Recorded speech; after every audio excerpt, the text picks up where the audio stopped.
The Conquest of the Improbable for an Acrobatic Ethics. Quoting Ingeborg Bachmann, jump through the burning hoop of the world. Program. After the partly narrative, partly analytical introduction to the planet of the practicing, the terrain of the following investigations should be sufficiently familiar in its rough outlines. Now it is time to survey the ascetological field more precisely.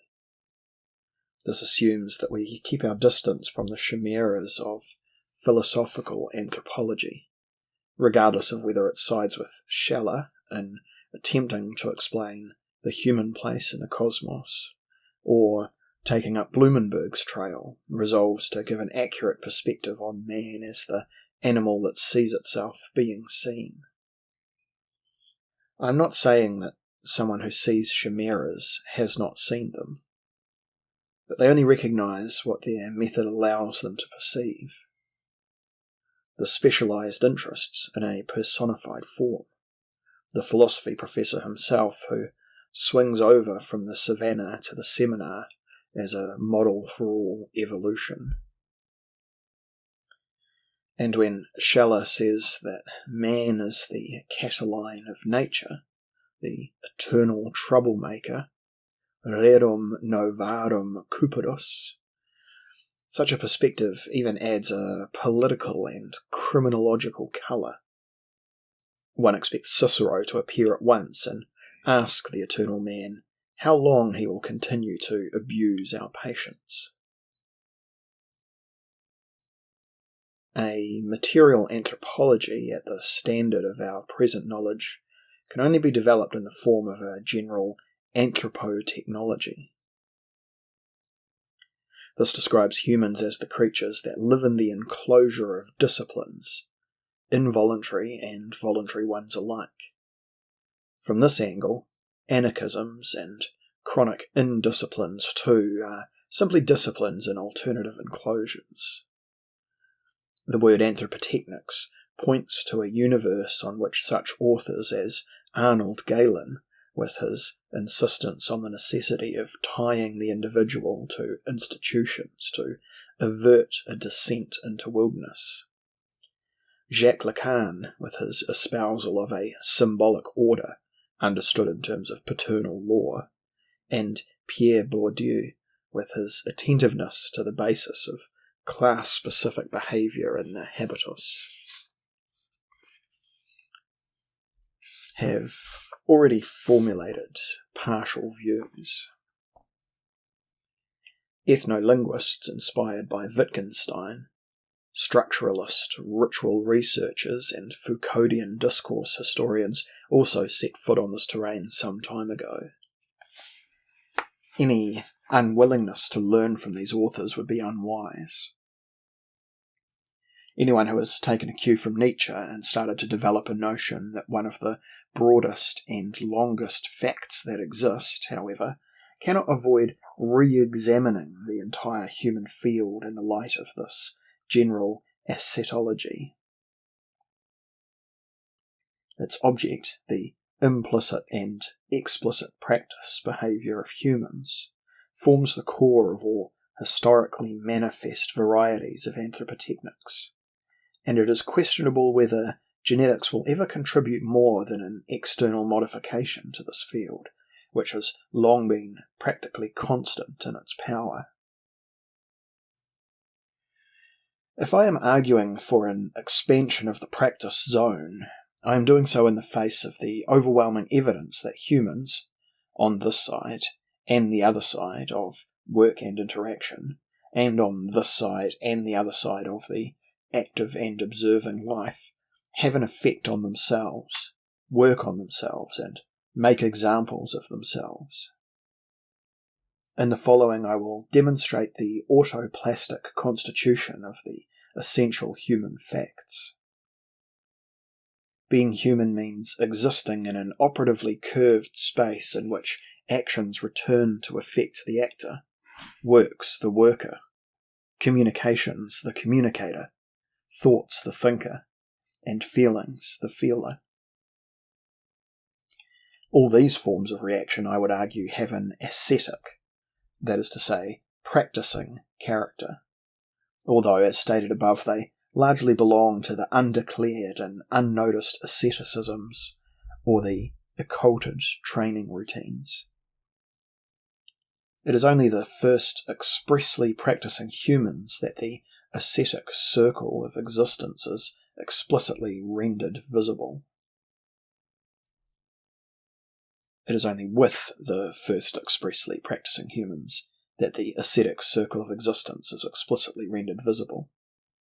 They create the self-referential relationships that commit the individual to participating in its own subjectification. They all have authority for us in anthropological questions, whether they are farmers, workers, warriors, writers, yogis, athletes, rhetoricians, circus artistes, rhapsodists, scholars, instrumental virtuosos, or models.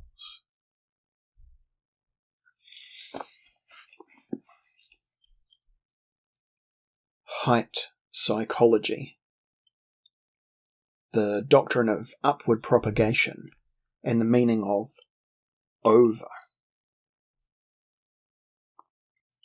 Marriage from an evolutionary perspective. No one who has been willing to follow my deliberations this far should be surprised if I turn once again to Nietzsche, the rediscoverer of the ascetic field in all its breadth and layers, to provide the first keyword for the elaboration of a practice anthropological view of the complex of human facts. In the section On Children and Marriage, from the first part of Thus Spoke Zarathustra, 1883, the new prophet tries his hand at life counselling for higher human beings. Quote,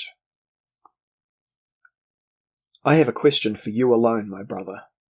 I cast this question like a sounding lead into your soul, that I may know how deep it is. You are young, and wish for a child and marriage. But I ask you now, are you a human being with the right to wish for a child? Are you the victor, the self-compeller, commander of the senses, master of your virtues? Thus I ask you.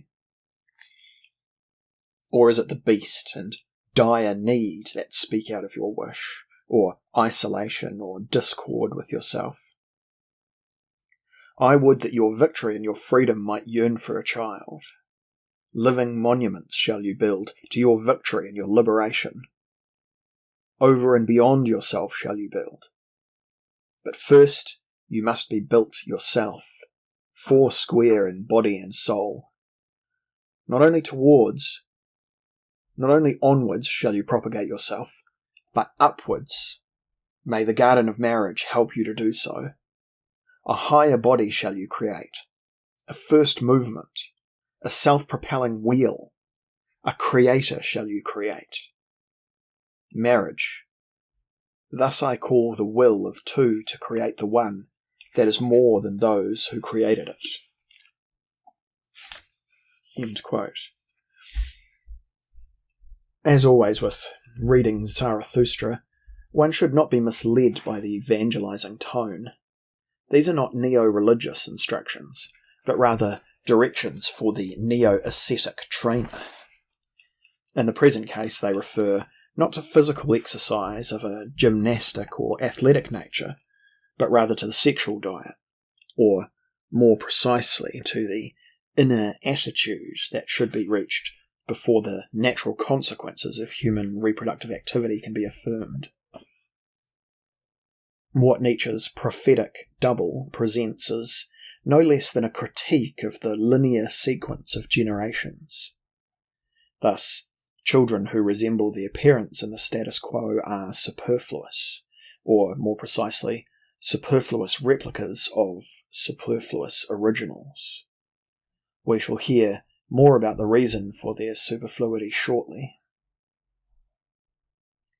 From the perspective of the new procreation trainer, every marriage must be considered a mésalliance, brought about simply by natural automatism or the social mechanics for the desire for children. Because the man, as Nietzsche presumed to know, had thus far been merely a means to a child for the real woman. This well-trained female sympathizer and duped fulfiller of feminine wishes must in future be assisted by an advisor who will encourage him to look out for other women, ones on an equal footing who do not want to make the husband the maid of a woman, but rather form a partnership for the pursuit of nobler aims. It should not unsettle us that the primary goal of better marital partnerships is defined a few verses later with the later politically and mass-culturally charged term, Übermensch. Walter Kaufmann, the man who introduced Zarathustra to an American audience, renders it undauntedly as Superman. It would not be the first word from the dictionary of philosophical Art Nouveau to regain acceptable meanings after a systemic and sporting translation. Recall such wilted articles as élan vital, fluidum, giving meaning to the meaningless, the creative pause, etc., which are awakening today to a second, third, nth life, thanks to new company plaques.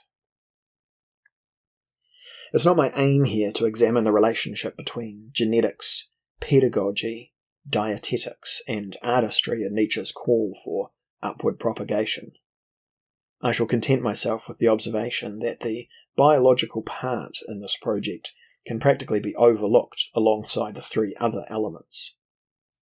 There is no eugenics in Nietzsche, despite occasional references to breeding, at least no more than is implicit in the recommendation to choose a partner under decent lighting conditions and with one's self-respect intact. Everything else falls under training, discipline, education, and self-design. The Übermensch implies not a biological, but an artistic, not to say an acrobatic, program. The only thought-provoking aspect of the marriage recommendations quoted above is the difference between onward and upward propagation. This coincides with a critique of mere repetition. Obviously, it will no longer suffice in future for children, as one says, to return in their children. There may be a right to imperfection, but not to triviality.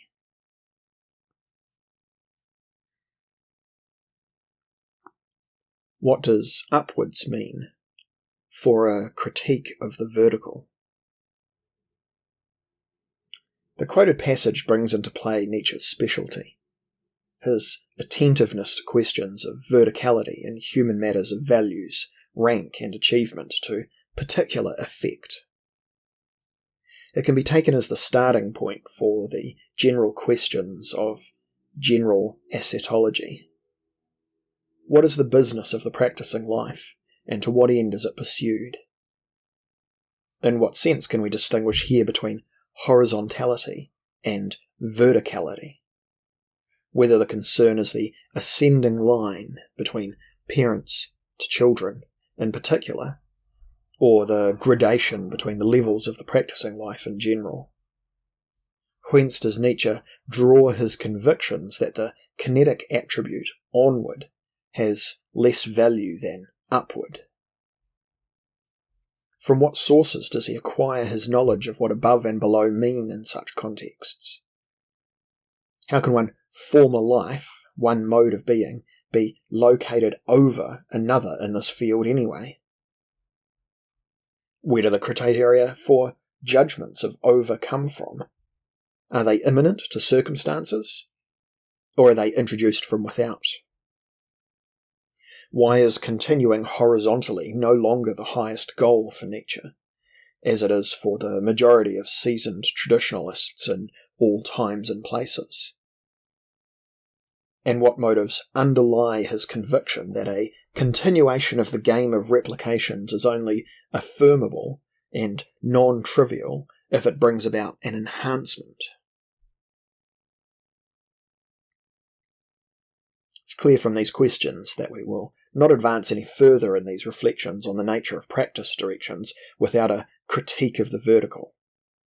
For the pedagogical, athletic, acrobatic, artistic, and ultimately any symbolic or culturally mediated interpretation of the words above and over obviously addresses a second spatial meaning, overlying the primary orientations in the physical or geographical space. These two spatial meanings are of the same evolutionary age. Indeed, one cannot rule out the possibility that what we are here terming the second meaning should, at least in development psychological terms, be given priority over the first. The reason for this is not an esoteric one. In its relationship with its mother, every infant experiences a pre-symbolic and supraspatial above to which it looks up before it learns to walk.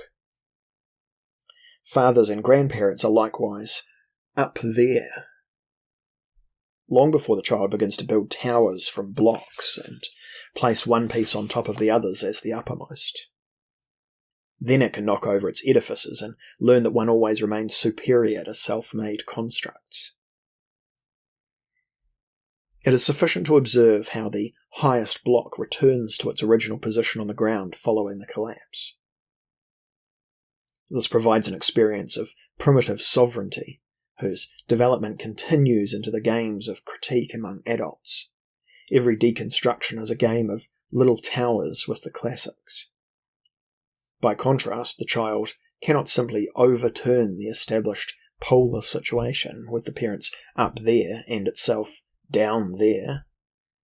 At the experiential level, it remains, barring psychotic deregulations, embedded in a stable vertical tension, possibly until old age, when it has long since physically outgrown its progenitors. The looking up of children to their parents and adults in general, especially to cultural heroes and transmitters of knowledge, gives rise to a psychosemantic system of coordinates with a pronounced vertical dimension. One could almost describe the world of the early psyche as monarchic. In Zarathustra, Nietzsche presupposes the decline of the 4,000-year empire of monarchies as a fact. The psychopolitical situation in which he wants to make himself useful as a procreation advisor is thus informed not only by the statement God is dead, but equally by the assertion the king is dead. While the first claim must be augmented by the supplement God remains dead, this is the novelty in the message of the madman, de Tollemensch, whether one hears it as bad news or welcomes it as a gospel. The second, in keeping with the old ritual law, is followed by the proclamation, "Long live the king." Nietzsche also yields to this law, but not without raising it to a more abstract level. Though empirical kings have ceased to be impressive and are only above others from the perspective of protocol and the tabloid press, the royal functions as such, understood as a role of attraction to the pure above, over, and upwards, remains imaginarily intact in many individuals, despite real circumstances, and demands a new interpretation. The replacement of kings with presidents and celebrities does not provide any solution to the task at hand. It deals with the problem on the surface, without even noticing the necessity of redefining the pre of presidency and the pro of prominent. The time of artistes. Only within the framework of a comprehensive reform in the vertical system, with all its psychosemantic and cultural-dynamic aspects, can one do justice to Zarathustra's critique of profane reproduction. The death of God was at once that of his vassal, the previous human being, and whoever would declare a successor must acknowledge that man, the conventional representative of the symbolic species governed by notions of God, remains dead. If one wanted to follow the ritual law and proclaim a living king under the new conditions, one would have to find a candidate who was neither king or man in the conventional sense. The only suitable being would be one with special traits that placed it outside the horizon of ordinary human existence. A creature sufficiently inhuman or post-human to meet the requirements of this bizarre line of succession. Going by everything we know about human forms of life in general, and Nietzsche's view of them in particular, only a figure from the pandemonium of the human is suitable for this role. The artiste, or more precisely, the acrobat. The undermining of the human through the radically artificial began long ago with his emergence. Could he be the figure for whom great times are now beginning? We recall Zarathustra's first conquest on his way from the mountains to the cities was a fallen tightrope walker who said that he was never much more than an animal trained with blows and fodder. If one accepts a first pointer from him towards possible meanings of the provocative word, Übermensch, an image forms of a living being that is subjected to constant grooming and physically experiences adaptations to the improbable. Such an Übermensch is closer to animality than the educated bourgeois because of the physical dimension of its art, yet simultaneously closer to an extra-human dimension by virtue of its removal from the everyday sphere through its daily occupational hazards. Someone who balances on the high wire lives from giving the audience a reason to look up. No one would do so without effective attractors. The danger that constantly accompanies the artiste, the embodied bravura that saves him at every step, the overcoming of impossibility that enables its conqueror to walk between the precipice on the right and the precipice on the left as the ordinary person walks from their front door to the parlour. Thus, the Übermensch's other qualities are not important.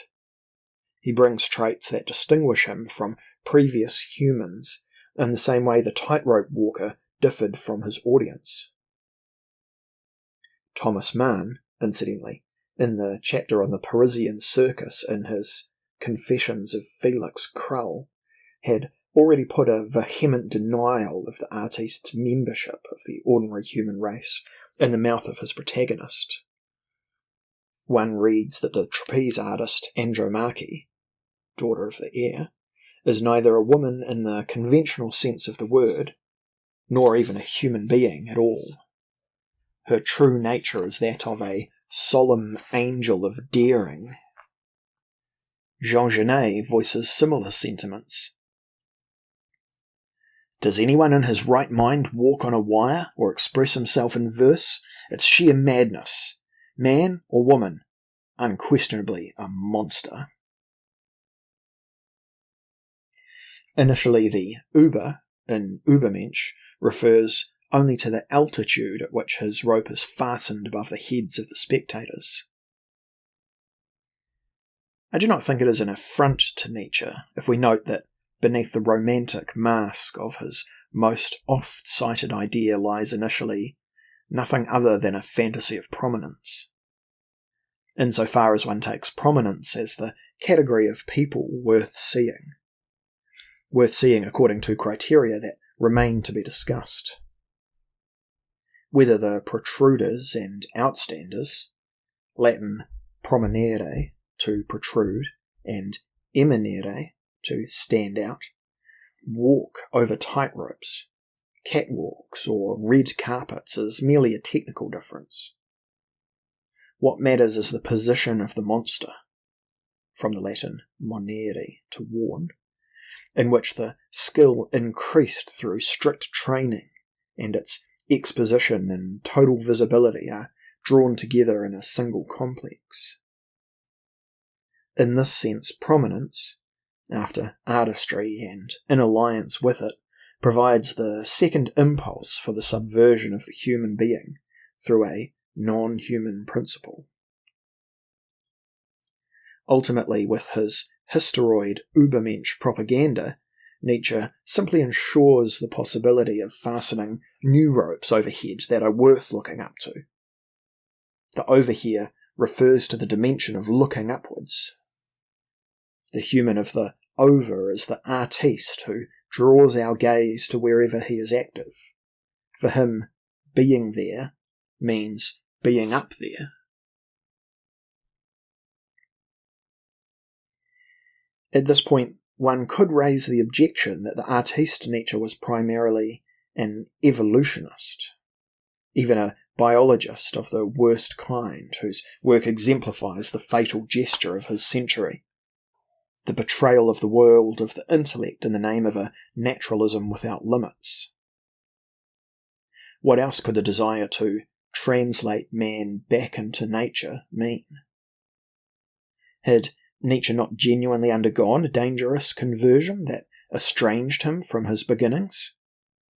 Had he not turned away from Schopenhauer, the last thinker of renunciation, to join the camp of Darwin, the master thinker of affirmation through adaptation? Did he not in fact push the idea of success in life through adaptation further, arriving at an even more dangerous doctrine of success through conquest? With this inversion of the adapting direction entirely following the line of a biologically founded, metabiologically over-elevated concept of power? When Nietzsche, in the prologue to Thus Spoke Zarathustra, quoted above, lets the prophet say to the city dwellers in his first speech that man is a rope stretched between beast and overman, a rope over an abyss, are we not hearing, above all else, the voice of the biologist insisting that the last word on the evolution of Homo sapiens has not yet been spoken?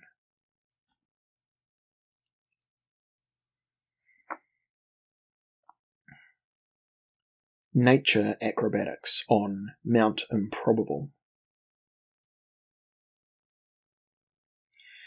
This objection to the artistic acrobatic understanding of the term Übermensch does not hold up, because the artistic dimension does not conform to the exhausted separation of nature and culture. Evolutionary biology, for its part, only makes sense if viewed as a doctrine of nature's artistry. With Darwin's optics, nature itself is transformed into a circus in which species work their way upwards to the most incredible performances through a never-ending repetition of the simplest procedures known as variation, selection, and heredity. Generally in a co-evolutionary and co-opportunistic manner and in trans-species ensembles. One need only recall the 900 species of figs that exist worldwide. Each one of these has its own exclusive species of fig fly that lives in the fruits, and without which none of the fig species could reproduce. Among the artiste-like inventions of culture, Nietzsche mentions those equaling the natural work of art, a woman's breasts, this masterpiece of pre-human evolutionary artistry that is useful and at the same time pleasing. Viewed through the opera glasses of evolutionary theory, the thing we call life is nothing other than a vaudeville with an immeasurable wealth of forms in which every branch of artistry, that is to say, every species, attempts to perform the feat of all feats: survival. There is no species that has not, like Nietzsche's tightrope walker, made danger its profession in some way. If one hears from natural historians that well over 90% of the countless species that have lived on the Earth have died out, for example, 150 of the 9,800 known species of birds in the last few centuries alone, the phrase occupational hazards takes on a non-trivial meaning. From this perspective, biology becomes historical thanatology.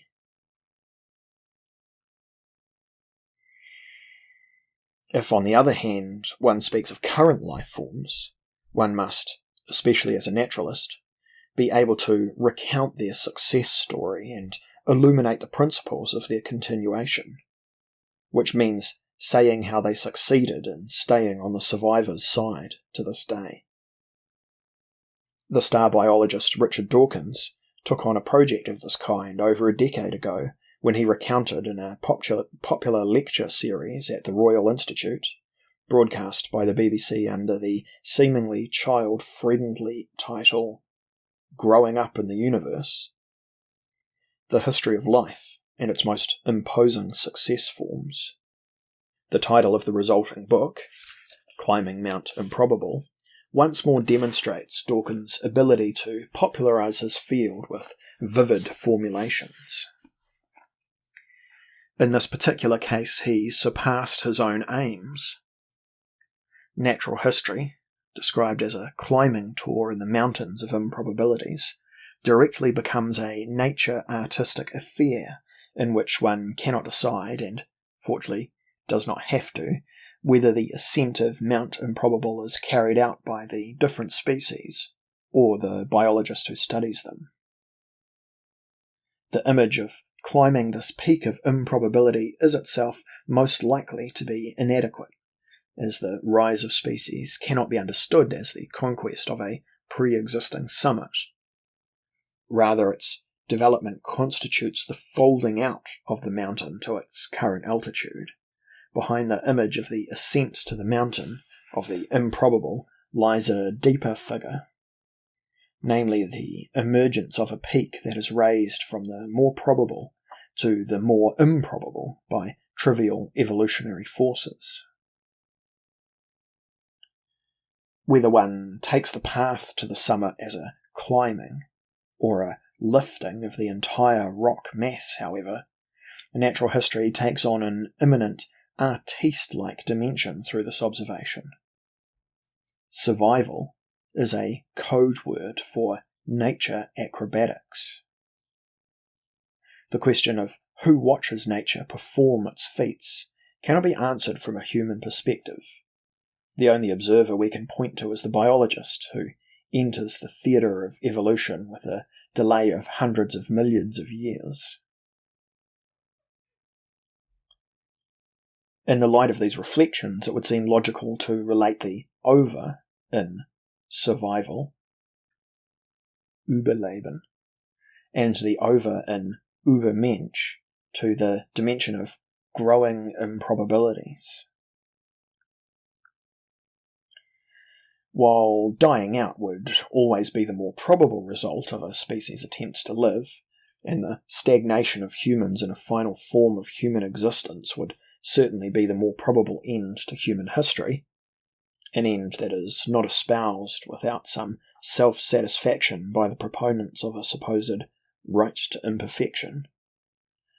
Survival and over-humanization together embody the tendency towards the rise of the probable to the less probable.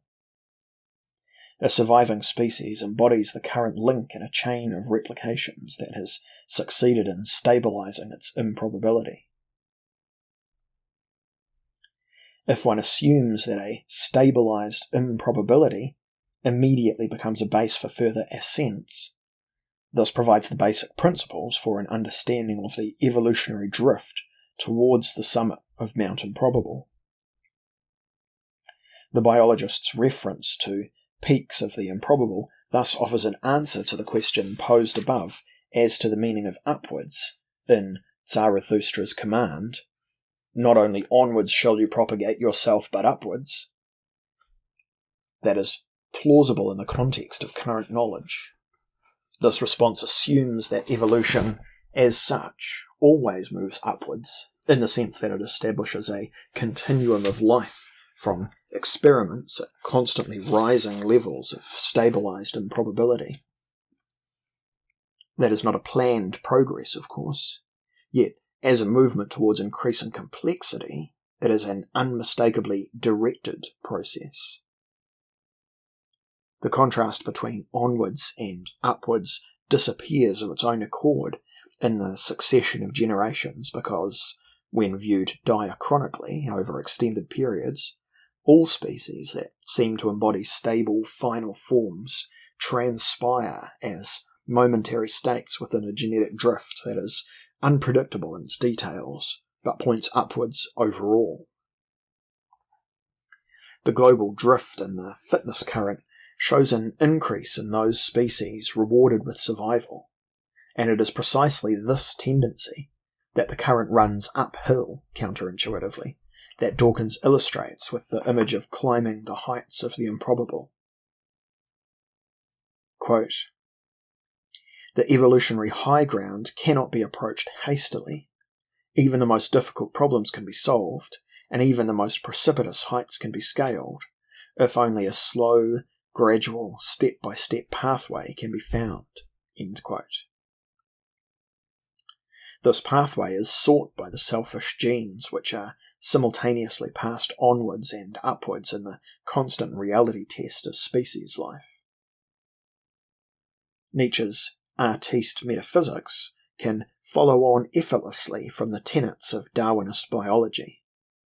In terms of their improbability, natural species and cultures, the latter defined as tradition-capable human groups with a high training and skill factor, are phenomena along the same spectrum. In the natural history of artificiality, the nature-culture threshold does not constitute any particularly notable caesura. At most it is a hump in a curve, which rises more rapidly from that point on. The only privilege of culture, in relation to nature, is its ability to speed up evolution as a climbing tour on Mount Improbable. In the transition from genetic to symbolic or cultural evolution, the shaping process accelerates to the point at which humans become aware of the appearance of the new in their own lifetime. From that point, humans adopt a stance on their own capacity for innovation, and, until recently, almost always one of rejection.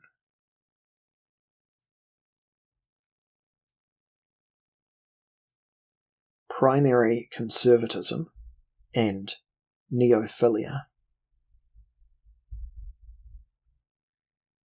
During the last 40,000 years of human evolution, the standard reaction to the increased conspicuity of additional improbability was, as far as one can see, an unconditionally defensive one.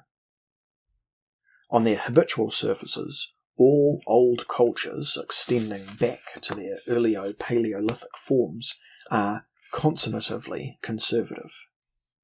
They seem infused with a visceral enmity towards innovation, presumably because the task of transferring their conscious content, their symbolic and technical conventions to subsequent generations with consistent intensity, already taxes them to the limit of their capacity.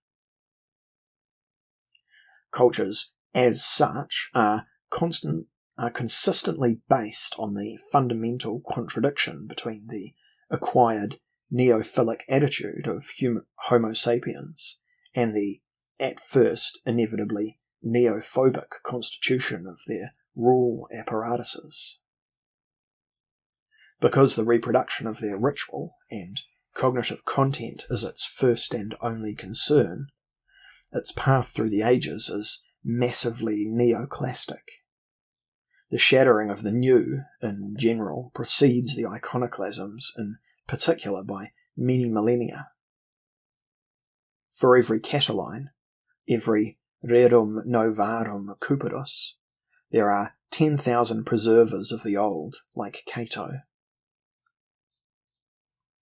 as even the most stable cultures are constantly infiltrated by symbolic and technical innovations, however, whether inventions of their own or infections through contact with the arts of neighbouring cultures. They employ the trick of camouflaging the novelty of what has been newly absorbed, adapting the elements integrated nolens volens to the store of their own oldest material, as if they had belonged to their domestic cosmos. Such an integration of the new into the archaic is one of the primary functions of mythical thought, making experienced improbabilities, whether events or innovations, invisible as such, and backdating the invasive, unignorable new to the origin. The preference of metaphysics for the substantial, and its resentment towards the accidental, are unmistakably still offshoots of the mythical thought form. One cannot emphasize enough how significantly the later positivization of the new that began in Europe in the 15th century impacted the mental ecosystems of threshold peoples. It amounts to the revaluation of all values, because it turned the oldest civilizatory paradox, that neophilic individuals lived in neophobic social structures, on its head. Over the centuries, it forced most people into an involuntarily neophobic position, from which they were scarcely able to keep up with the ecstasy of innovation in the surrounding civilization. This change breaks with the majesty of the old and transfers the kingly function to those who bring the new. Now, whoever calls out, "Long live the king!" must be referring to innovators, authors, and multipliers of the cultural patrimonium. Only because the modern age opened the era of neolatry was Nietzsche able to risk pushing this trend even further and suggesting radically modified rules of procreation. While procreation had previously always been dictated by the reproducing side, and its criterion for success was the return of the old and the younger, the child was now to take priority, which it achieves when, as Nietzsche unambiguously states, it becomes the one that is more than the two who created it. Those who oppose this are the last humans.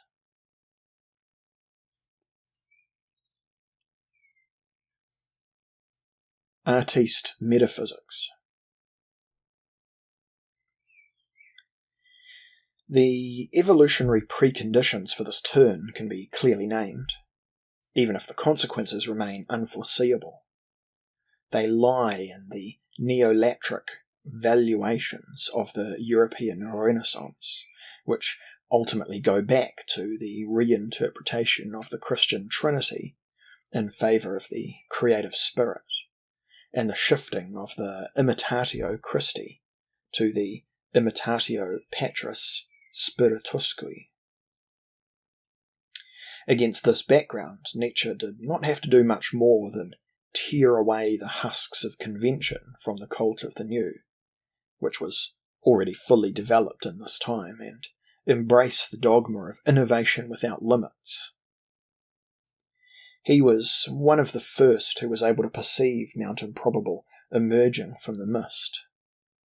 At the same moment he realized the relativity of height, for he observed that even high mountain ridges seem flat when one stands and walks on them.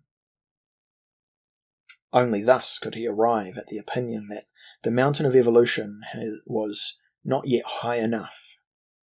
He wanted to place a second mountain on the first, and a third on the second.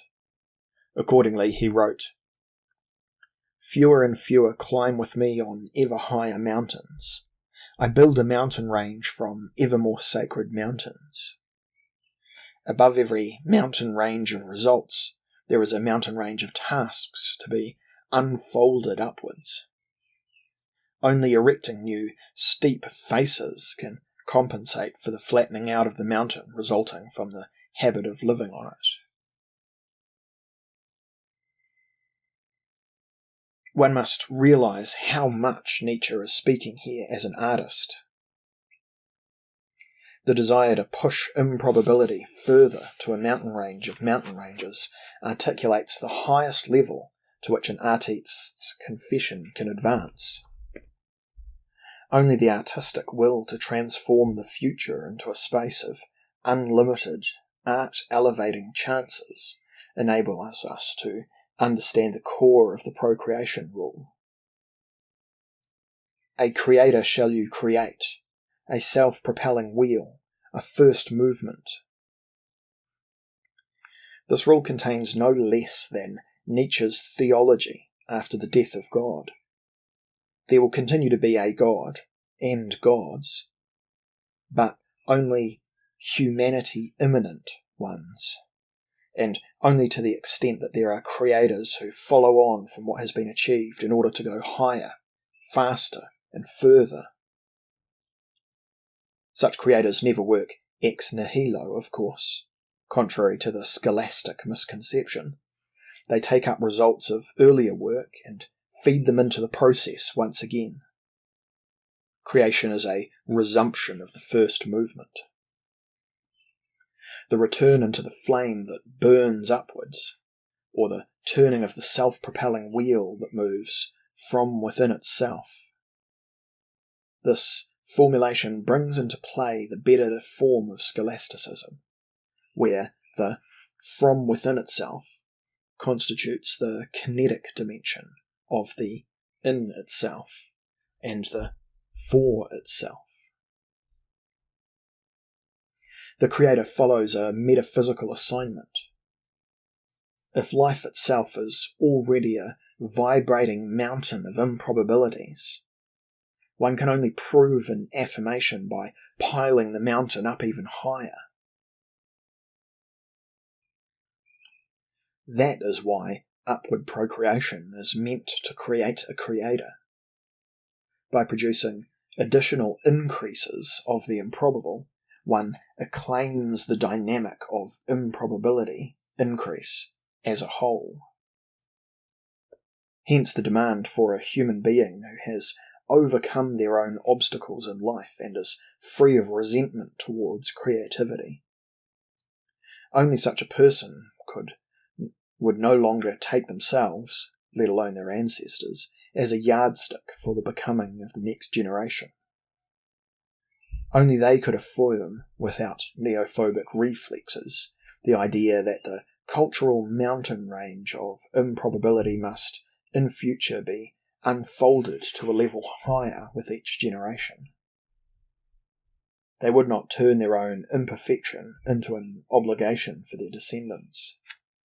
They would rather die out than return unchanged.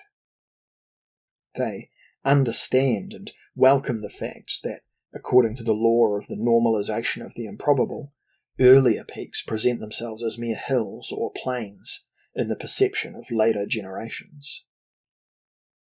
One also finds this law among parasitic, flattened out forms, in the law of increasing jadedness on the art market, for example, or the escalation trends in the hardcore erotic sector. For the creative, a word that died a heat death in less than a century,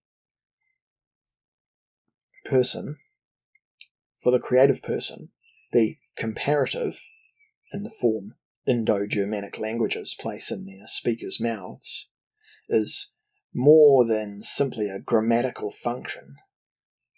The elementary triads, big, bigger, biggest, bonus, melior, optimus, or potens, potentior, potentissimus, give a primitive impression of life's graduated acts of enhancement.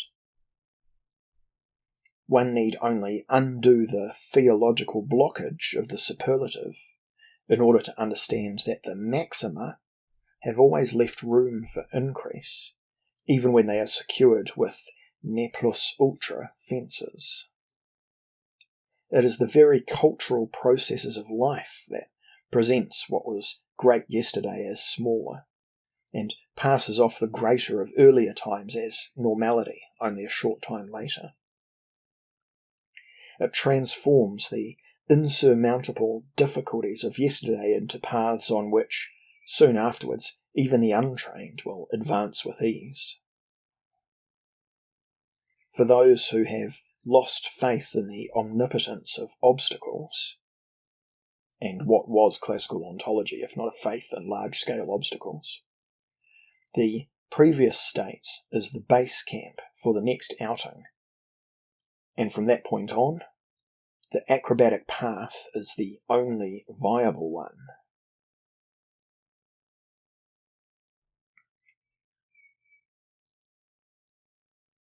Making asceticism natural.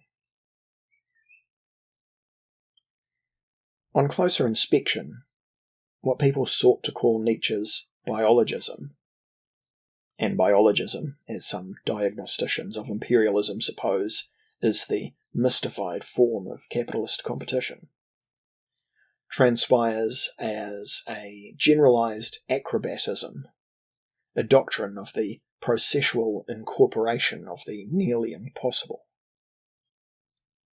This has less to do with the economy than with an amalgam of artistry, artistedom, training science, dietology, and ascetology.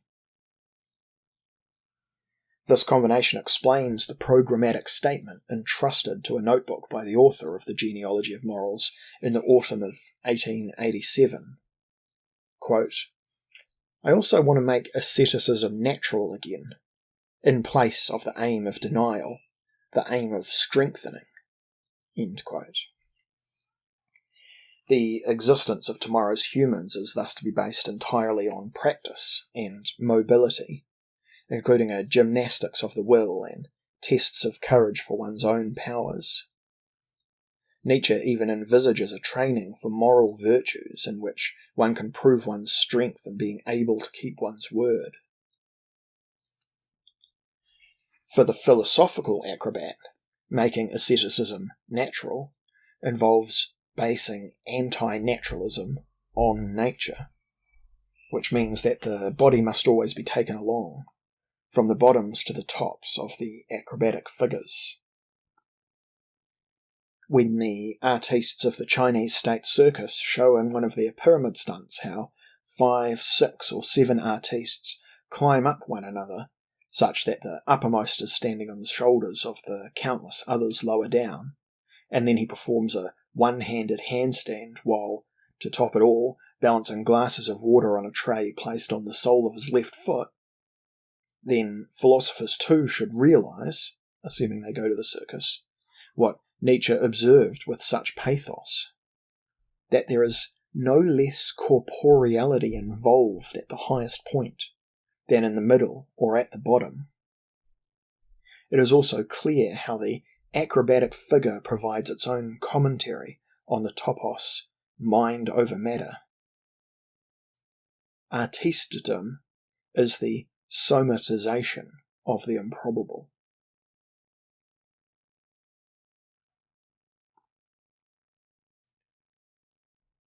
Nothing more monstrous than man.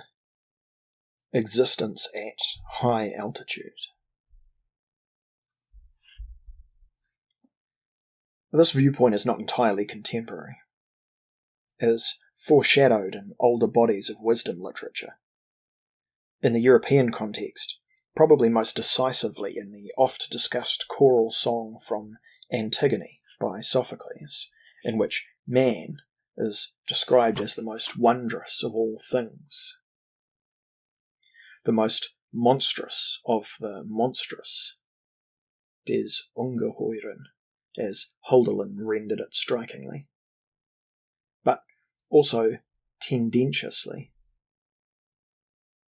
He is a danger-seeking monster of disturbance that slanders the status quo and leaves nothing as it was.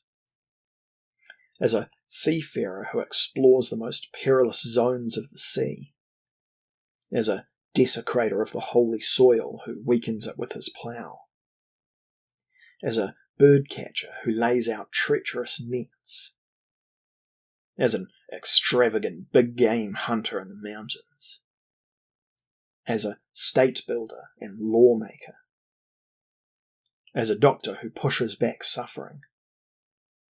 In all of these, then, an artiste. Skillful beyond expectation are the contrivances of his art. At a loss only before the inevitability of death. With such a nature, arrogance is to be expected. The acrobat's pride over the heads of the crowd, and hubris outside of the common rules. Sophocles has a splendid word for this disposition towards immoderation, apolis, cityless, overstepping the polis, apolitical in the sense of a sacrilegious non-participation in the citizen's religion of golden mediocrity. One cannot help thinking of the Athenian model monster, the over-gifted Alcibiades, who danced on more than one tightrope. Sophocles here brings up a principle by which the subversion of humanity comes from within humans themselves. It was conventionally termed hubris. This interpretation is short-sighted, not to say bigoted, because it remains compulsively bound to a praise of the middle, even if the meson, as the ancients viewed it, was something quite different from what the word means today. The advantage of this reading, at least, is that it brings up the vertical tension that is inseparable from human existence, even if it is only by defining humans as being endangered by a harmful height. The old European critique of hubris thus represents the basic form of what was known in the 20th century as height psychology. In modernity, admittedly, hubris has changed its approach. It no longer appears as self-elevation, but rather as the presumption of a lowness to which, on closer consideration, no one can lay claim. Max Scheler arrived at the phrase height psychology in the 1920s to express his dissatisfaction with the psychology of the unconscious propagated by Freud, Jung and others, and for a time known as depth psychology. In Scheller's view, it explained humans one-sidedly downwards, oriented toward the mental mechanism, whether drive-theoretically or neuro-theoretically underpinned. He believed that the psychologies of modernity excessively biologized humans, underestimating or entirely neglecting their involvement in a register of metabiological realities, the sphere of intellectual and spiritual values. The word Geist, denoting both the spirit and the mind, is taken by Scheler as indicating the partial release of humans from the absolutism of organismic life. What idealistic philosophers once called participation, after all, simply meant an access to higher objects while retaining one's organic shackles. Humans project into this other world the spiritual or metabiological, some authors call it bionegative, zone of values, by attempting to reach the more than natural by natural means. Under Nietzsche's influence, Scheler had understood that the body must be taken along in the transition to the higher register. This distinguishes him favourably from spiritualists and dualists. He also knew this. The task faced by modern height psychology is the opposite of that dictated to its old European precursors. While the ancients had to bring extravagant back to the meson, the healthy middle, The moderns have to remind their contemporaries of the region of height as such, assuming there are humans of the type who feel most comfortable at the average level and below. Left to their own devices, they chronically excuse themselves downwards, and prefer to follow models which prove that downhill paths are more likely to be successful than steep climbs. The modern human being can therefore only be subverted from a height, from the overground. The hidden overground, however, lies, and this is new, more in artistdom than in religion, in that religions, as hinted above, can be co-opted much more easily for artistic purposes, with their branches of asceticism, ritualism, ceremonialism, than vice versa. Artistdom is subversion from above. It superverts the existing. The subversive, or rather superversive principle lies not in the height of haughtiness, the hyper of hybris, or the super of superbia. It is concealed in the acro of acrobatics. The word acrobatics refers to the Greek term for walking on tiptoe, from akros, high, uppermost, and bainine, to go, walk. It names the simplest form of natural anti-naturalness. Before the 19th century, the term was used almost exclusively for tightrope acrobatics, and later expanded to include most other forms of bodily wizardry, such as advanced gymnastics and the corresponding circus routines. The athleticisms and extreme sports, on the other hand, for reasons that remain to be established, sought to avoid any association with acrobatics, as obvious as their kinship might seem, to say nothing of their joint campaign to make the mountains of improbability higher.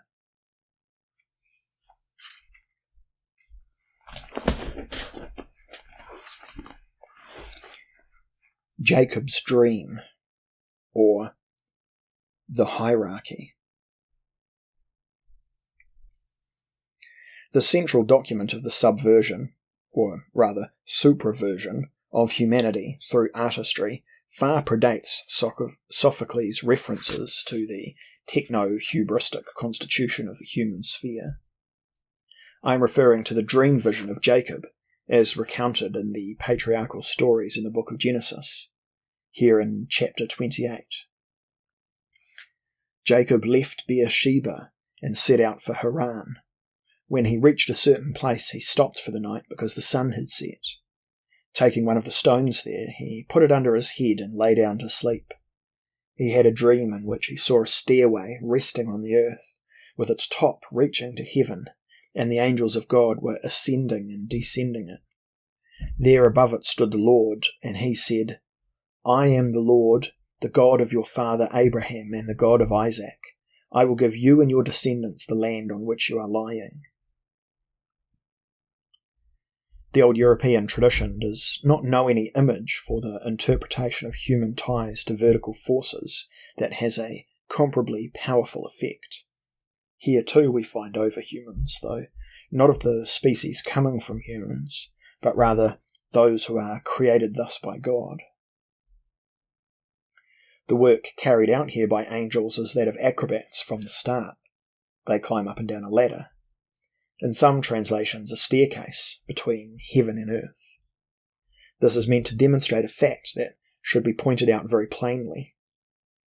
The sphere in which humans lead their lives forms the midpoint between worlds above and below. Every human operation, even the most skilled and meaningful, whether profane or sacred, is overarched by a higher world of transcendental actors whose agents are the angels.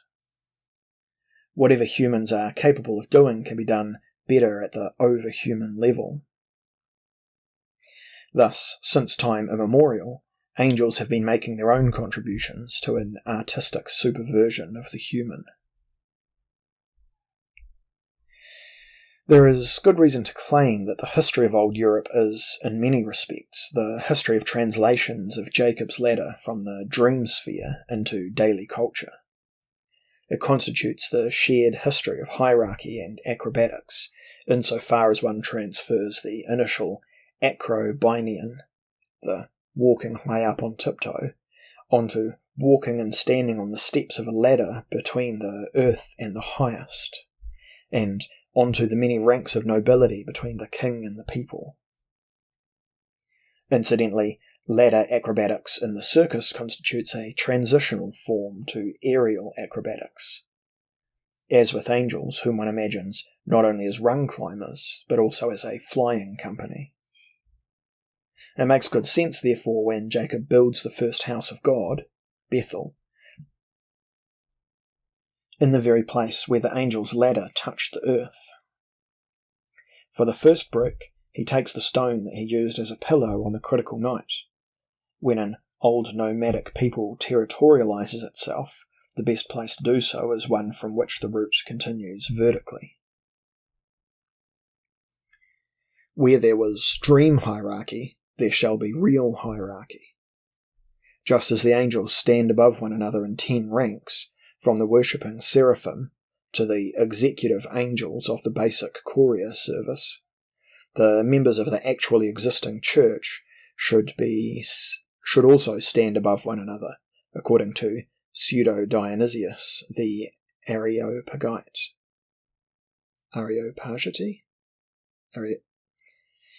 And likewise the functionaries of actual administrations and the all-too-actual corporations of bureaucrats. Whether the old European 9-level secondary school, gymnasium, also contains a distant projection of the Neoplatonic Christian choir level is an open question. What Jacob, the patriarch of the hierarchy thinkers, dreams up is an artistic pyramid of subtle bodies. Unlike in the circus, its sights result not in storms of applause as soon as it persists for a minute. It is meant to last for millennia. At least, that is how Pseudo-Dionysius translated the ladder vision into his system.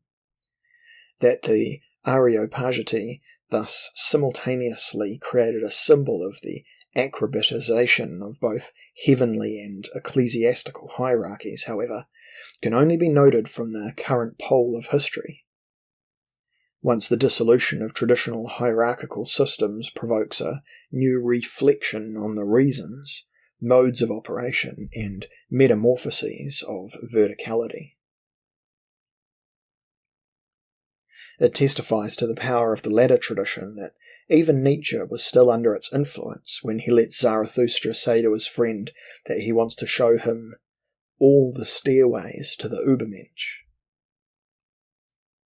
What is notable here is the paradoxical construction, whereby the stairway is to continue existing, even if there is no longer anything above it to lean against. The old world's most powerful symbol of verticality mysteriously survives the atheistic crisis. It continues to indicate a tension coming from the heights, even though it is no longer consolidated by any transcendental opposing camp.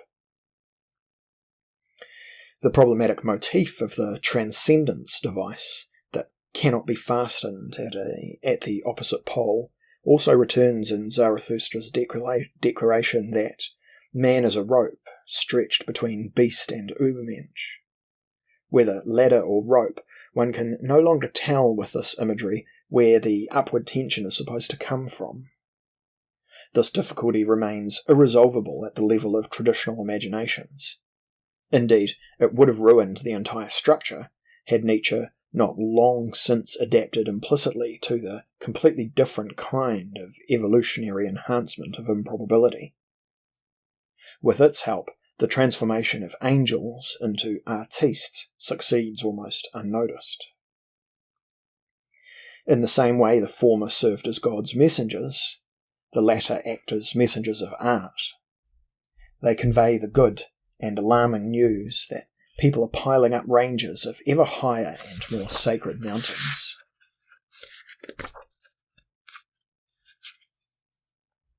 overwords. Finally, it should be noted that Nietzsche, though the most radical analyst of the newly broached problematics of verticality, was not alone in his time. One could say that the most contemporary thinkers in the 19th and 20th centuries were those who added at least one term to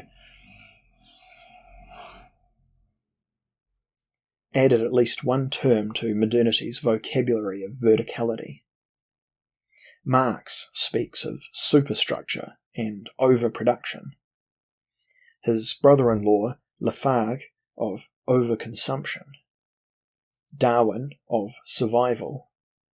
Nietzsche of the Übermensch. Freud of the superego. Adler of overcompensation. And Aurobindo of the supermind and the supramental. We owe the word overkill to an astute nuclear strategist, hypertonia to an obscure doctor, overpopulation to an obscure demographer, supermarket to an obscure wholesaler, and superstar to an obscure journalist. One must go as far back as the 5th century to find an analogous wave of new verticality words. They were introduced almost exclusively by the master thinker of hierarchism, the aforementioned Pseudo-Dionysius, who stirred up the vocabulary of Christian Platonic theologians for the next 1,000 years with his numerous neologisms using the prefix hyper. If there is a word missing from the dictionary of the 20th century, even though the matter itself was ubiquitous, it is the word Übermörder, supermurderer. It would apply to the group of dictators who capitalized on the vertically blind and anti-hierarchical affects of mass culture to make great politics, usually under socialist pretenses. As far as Nietzsche's ominous Übermensch is concerned, I cannot refrain from making my reflections on this concept with an ironic note. One thing is clear. In the dating of the era of the Übermensch, its inventor fell prey to the greatest of all possible optical illusions, which is astounding, for nothing seems more obvious than the fact that the age of the Übermensch lies not in the future, but in the past. It is identical to the epoch in which humans sought to elevate themselves above their physical and mental status by the most extreme methods for the sake of a transcendent cause. Christianity undeniably has a share of the copyright on the word Übermensch, incurring royalties even when it is used for anti-Christian purposes.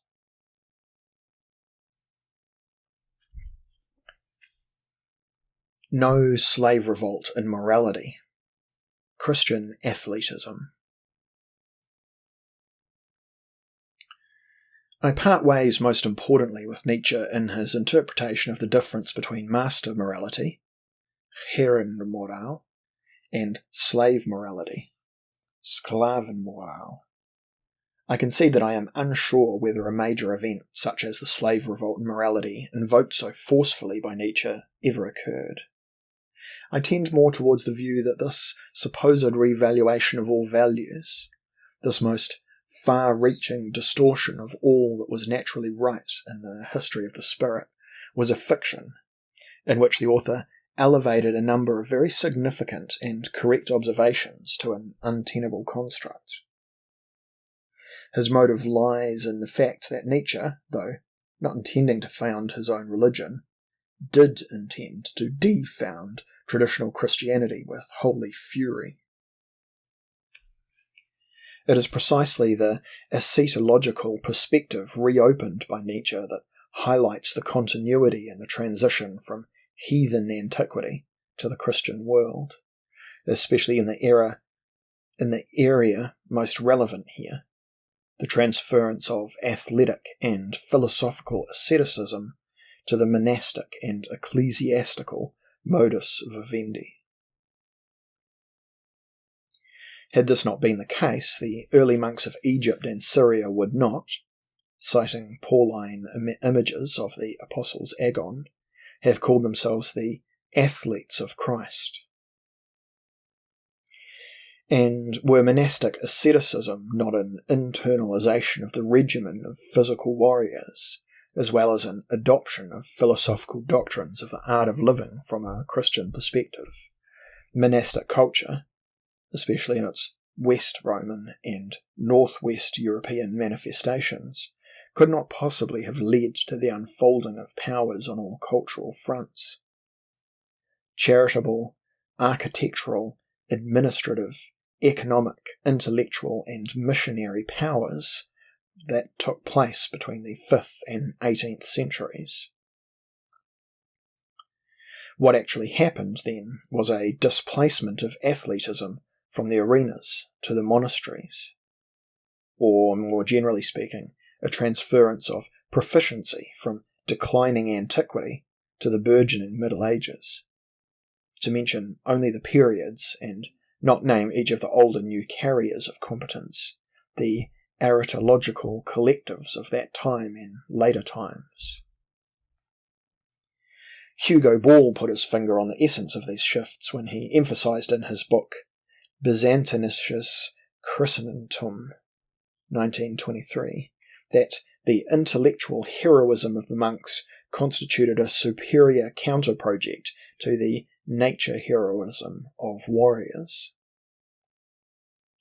It is obvious that this great transfer led to distortions under the influence of ressentiment, but even as tendentious a statement as Matthew 19:30, "But many who are first will be last, and many who are last will be first," which Nietzsche mercilessly exposed, could also be read from the perspective of the great shift of arete. It could be saying that the hierarchy resulting from the conditions of power and ownership should not remain the only permissible view, in fact, not even the central one, of intellectual rankings.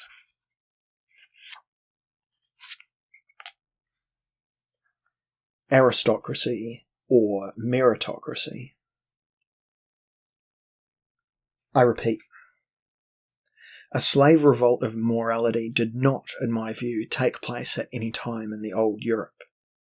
In reality, a revaluation of values occurred in the separation of power and virtue, arete, virtue, that would have been inconceivable for the ancient Greeks, a separation whose effects continued into the woolly endgames of European aristocracy in the 19th century. The old European social order committed its true sin against the spirit of positive asceticism, not through its Christianization, but rather through the Faustian pact with a class system that saw a nobility without virtue reaching the top in many places. This enabled the consolidation of a non-meritocratic exploitative aristocracy whose only achievement lay in the identical transference of its inflated self-image to equally useless descendants, often over several centuries. One gains a clearer picture of this chronic European disgrace, the hereditary nobility, by comparing conditions in the ancient scholarly culture of China, which pushed back the hereditary nobility with an educated nobility for over 2,000 years. The indicated revaluation of values did not bring to power the ressentiments of sick little people, as Nietzsche suggests. Rather, the mixture of laziness, ignorance, and cruelty among the heirs to local power was expanded into a psychopolitical factor of the highest order. The court of Versailles was only the peak of an archipelago of noble inutility that spread over Europe. It was only the neo-meritocratic Renaissance between the 15th and 19th centuries, borne by the middle class and the virtuosos, that gradually put an end to the grotesque of hereditary aristocracy in Europe, leaving aside the still virulent phantoms in the yellow press. Only since then have we been able to say once more that politics as a European form of life means the struggle and the concern for the framework of institutions in which the most important of all emancipations can take place. The emancipation of the differences that arise from achievements and are controlled from the differences created and passed on through subjugation, power, and privilege. Needless to say, the aforementioned group of Übermüder were not politicians, but rather exponents of an Oriental power concept that does not acknowledge any discipline except the art of domination. They had no interest in the European definition of the political, for all they got to see of the range of differences was the portion that could be explained by theories of class and race. Such theories have always been blind as soon as the birth of difference from levels of proficiency came into focus.